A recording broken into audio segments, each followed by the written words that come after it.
Micromanipulation, 9 techniques aussi sournoises que courantes. La micromanipulation est une façon très élaborée d'exercer son emprise sur quelqu'un. En éveillant l'empathie de son interlocuteur, le pervers narcissique ou autre manipulateur sentimental monopolise son attention et sème la confusion dans son esprit. Ces techniques manipulatoires extrêmement subtiles visent à mener la victime vers une soumission imperceptible et quasi volontaire. Étudions 9 types de micromanipulation aussi sournoises que courantes. Cette réflexion est tirée d'un article du site internet www.pervers-narcissique.com, dirigé par Pascal Couder, psychanalyste et psychologue clinicien, co-auteur de l'ouvrage de référence « La manipulation affective dans le couple, faire face à un pervers narcissique ». Depuis plus de 30 ans, Pascal Couder et son équipe de thérapeutes spécialistes des questions autour de la manipulation sentimentale prennent en charge les victimes de PN francophones partout dans le monde grâce à la vidéoconsultation. Rendez-vous sur pervers-narcissique.com pour accéder gratuitement à une multitude de ressources précieuses. 1. Les suggestions suspendues. Pour l'expert en micromanipulation, chaque parole est mesurée et sert un but bien précis. Comme dans un jeu d'échecs, chaque coup anticipe la réaction de l'adversaire. Les suggestions suspendues n'ont l'air de rien dans la bouche du manipulateur machiavélique, mais dans la tête de la proie, elles provoqueront un effet boule de neige. Ainsi, pour une conjointe manipulée, entendre une simple phrase comme « J'adore les cheveux courts sur une femme » de la part de son mari ou compagnon, alors qu'elle arbore une chevelure très longue, n'aura rien d'anodin. Elle se remettra en question, se sentira dévalorisée et pourra même aller jusqu'à se couper les cheveux contre son gré, uniquement pour plaire à son homme. Et le plus effrayant, c'est que ce processus peut s'étaler sur des mois, voire des années. La victime regrette son passage chez le coiffeur et pourtant, elle ne sait même plus pourquoi elle a fait ce choix. 2. Les compliments blessants au comble de la micromanipulation.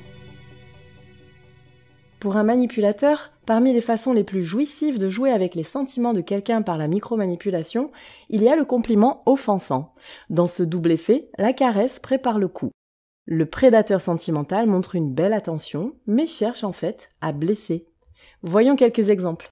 « J'aime ta démarche, c'est mignon tes pieds en canard. » « J'adore te tenir par les hanches, tes poignées d'amour sont si rassurantes. » « C'est admirable que tu assumes ton gros nez, ça donne du caractère à ton visage. » De façon moins habile, il y a aussi l'usage du « mais », comme dans « Tu es généreuse, mais un peu trop naïve. Tu cuisines bien, mais avec plus de créativité, ce serait mieux. » Le sentiment laissé est en demi-teinte, mêlé de reconnaissance et de déception, empreint d'un malaise rappelant les effets du gaslighting en somme. 3. Les quiproquos orchestrés. Flagrant délit d'erreur ? Rien de tel que de jouer les idiots pour se faire disculper. « Regarde, chérie, j'ai voulu te faire plaisir et te surprendre avec ce magnifique canapé rouge, toi qui te plaignais que l'ancien était tout affaissé. » Oui, mais voilà, chérie déteste le rouge. Si toutefois elle a le cœur d'exprimer son aversion maintes fois répétée pour le carmin, elle s'entendra dire « Ah bon ? Mais j'étais persuadée du contraire. J'ai pris précisément celui-ci parce que j'étais convaincue que tu l'adorerais. » Comme l'opération semble partir d'une bonne intention et que de toute façon, c'est fait, elle n'aura plus qu'à accepter de voir trôner au milieu de son foyer ce meuble qu'elle tiendra en horreur pour les années à venir. Il en va de même pour les plantes dont la victime serait allergique par exemple, ou les plats qu'elle n'aime pas et qu'elle se forcera à manger sous le regard satisfait de son bourreau. 4. Les interruptions de conversation. Pour s'assurer que tout est bien sous son contrôle, le pervers machiavélique se délecte de changer le cours d'une conversation. Son interlocuteur est très heureux de partager une bonne nouvelle, il trouvera le moyen d'introduire un sujet de discussion grave qui deviendra central et prendra le pas sur tout le reste. À l'inverse, le dialogue tourne autour de problèmes de fond. Il n'hésitera pas à interrompre le sujet pour bifurquer sur quelque chose de léger que l'on se sentirait bien sinistre d'éluder. L'idée est de créer de la frustration qui poursuivra celui n'ayant pas réussi à s'exprimer pleinement sur le thème qui lui tenait à cœur. Même une fois que le manipulateur ne sera plus dans les parages, les ruminations mentales usantes perdureront chez le sujet micro-manipulé. 5. Les faux liens de cause à effet. Lorsque la relation toxique s'envenime, le manipulateur peut aller puiser dans la culpabilité de sa victime. Ainsi, il retournera toutes les situations le mettant en cause. Pour ce faire, il justifiera ses agissements en tant que conséquence des actions de l'autre. Le bourreau devient la victime. « Si je suis rentré tard, c'est parce que tu m'as mal parlé ce matin. » Ou encore Je ne t'ai pas appelé parce que tu m'as fait comprendre que tu étais débordé en ce moment. Il y a aussi le grand classique. Je t'ai trompé parce que tu ne faisais plus assez attention à moi. Et dans le pire des cas, je t'ai giflé parce que tu m'as provoqué. Si les micromanipulations opèrent sur des faits presque insignifiants, le mécanisme manipulatoire est toujours le même à toutes les échelles. Le mis en cause s'autoproclame innocent puisqu'il n'a fait que s'adapter à la situation provoquée par l'autre. 6. La détresse feinte.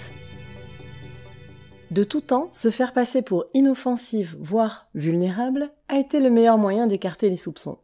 Le PN excelle dans le rôle de composition de la victime, n'hésitant pas à étouffer son narcissisme pour mettre en scène son auto-dévalorisation. Il espère ainsi attirer la sympathie et toucher la corde sensible de sa proie en parlant de ses souffrances passées ou présentes. Il pourra également faire montre d'une attitude autodestructrice afin d'éveiller le sauveur latent chez son interlocuteur. Alcool, drogue, vitesse sont autant de comportements à risque qui poussent les personnes douées de compassion à vouloir intervenir. Elles prennent ainsi la responsabilité de s'occuper du sort du manipulateur. Il obtient exactement ce qu'il voulait, leur attention. 7. Les informations cruciales reléguées au second plan.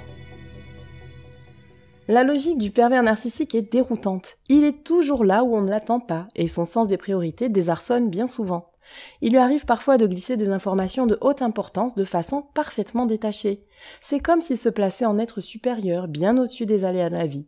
Mais cette rupture dans la pensée a un effet choc sur l'interlocuteur.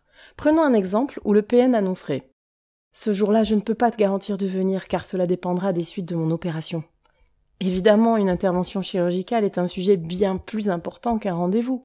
L'interlocuteur sera donc dérouté par la nouvelle elle-même, mais aussi par la façon dont elle lui est parvenue. Naturellement, il voudra en savoir plus, mais le manipulateur s'amusera alors à jouer la carte du mystère, quitte à en remettre une couche. « Ce n'est rien, ne t'en fais pas. Je suis certain que la biopsie ne révélera rien de mauvais. » Et voilà comment on se sent interloqué avec le cerveau qui se met à mouliner, partagé entre l'incompréhension, l'inquiétude, la surprise, la culpabilité, l'empathie, l'admiration, l'envie d'en savoir plus, etc. C'est une arme redoutable, notamment lorsque le manipulateur revient à la charge après une séparation. 8. Les menaces floues. Si le chantage au suicide est l'un des plus tonitruants exemples de chantage affectif, il existe aussi des menaces cachées de l'ordre de la micromanipulation. En général, elles ne disent rien de concret, elles laissent libre cours à l'imagination de la victime, ce qui est certainement pire que d'énoncer la sentence hypothétique. « Tu verras quand je ne serai plus là » ou bien « Un jour je jetterai l'éponge définitivement » »« Ne me cherche pas où tu vas me trouver » sont des phrases suffisamment creuses pour laisser la place à tous les scénarios. Et quiconque vit dans la soumission est convaincu que sa situation est la meilleure possible. Ainsi, ces menaces s'appuient sur la peur de perdre, constituant un véritable abus moral qu'il suffira d'excuser par l'affirmation « Mais c'était des paroles en l'air ». 9. Les messages biaisés. Parfois, le manipulateur sentimental se tient à distance de sa victime. Il trouve le moyen d'occuper ses pensées par des moyens indirects. Une publication ambiguë sur les réseaux sociaux, une rencontre faussement fortuite avec un proche de la victime, un message direct instantanément effacé avec pour seule explication l'erreur de destinataire. Tout est fait pour se rappeler au bon souvenir de sa proie. Le message sous-jacent est que le prédateur reste présent. Tapis dans l'ombre, il est prêt à ressurgir à tout moment pour raviver la blessure.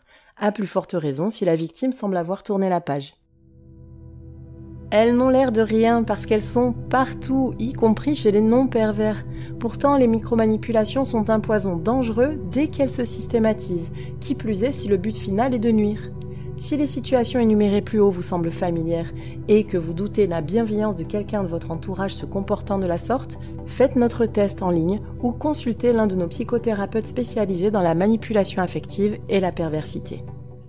Rendez-vous sur www.pervers-narcissique.com et trouvez-y de nombreux conseils sur comment gérer la séparation, comment gérer l'après, la reconstruction, et vous pourrez également rentrer en contact avec un membre de l'équipe.